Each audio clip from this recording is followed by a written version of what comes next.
Assalamualaikum warahmatullahi wabarakatuh. Perkenalkan, nama saya Novita Ramawati, NIM 190101012 dari Prodi Manajemen STI PPI Rembang.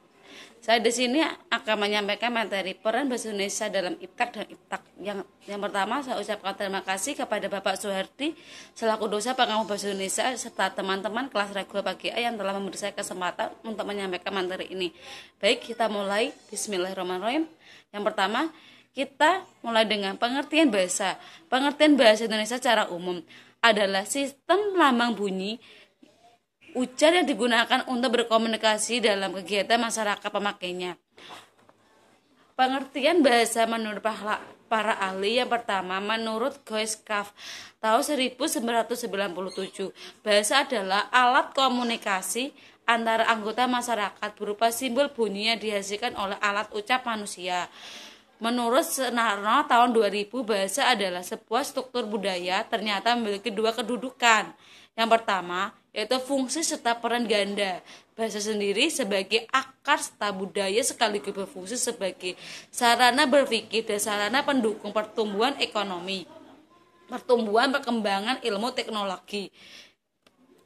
Terus, tujuan bahasa, tujuan praktis. Tujuan praktis digunakan sebagai alat komunikasi sehari-hari, sedangkan tujuan asteristik itu bahasa digunakan atau struktur bahasa yang dirangkai sehingga menjadi bahasa yang indah dan dapat digunakan untuk pemuas atau sebagai rasa etis. Tujuan pembelajaran dalam media mempelajari sebagai ilmu, kita menggunakan bahasa pengetahuan yang baik dan ruang lingkup bahasa itu sendiri atau di luar bahasa.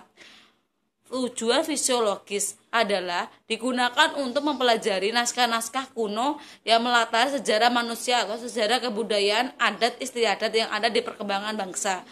Terus, fungsi bahasa. Fungsi bahasa memiliki kedudukan yaitu sebagai bahasa nasional dan sebagai bahasa negara sesuai mempunyai 4 fungsi. Yang pertama, sebagai lambang kebangsaan negara. Itu intinya kebangsaan itu bahasa Indonesia toh. Yang kedua, sebagai identitas negara. Identitas kita itu apa sih? Yaitu bendera merah putih, burung Garuda, dan bahasa Indonesia sebagai alat komunikasi. Maksudnya kita menggunakan alat komunikasi apa sih sehari-hari? Ya, kita menggunakan bahasa yang baik, bahasa Indonesia. Yang keempat, alat penghubung antara warga, antar daerah, dan antar budaya. Maksudnya kita kalau berada di suku lain, kita berkumpul dengan suku lain, kita menggunakan bahasa Indonesia biar kita paham. Kalau kita menggunakan bahasa berbeda-beda kan, bahasa suku sendiri atau bahasa sehari-hari, tidak mungkin dia itu paham.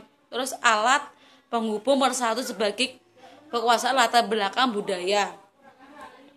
Peran IPTEK, peran bahasa Indonesia dalam IPTEK.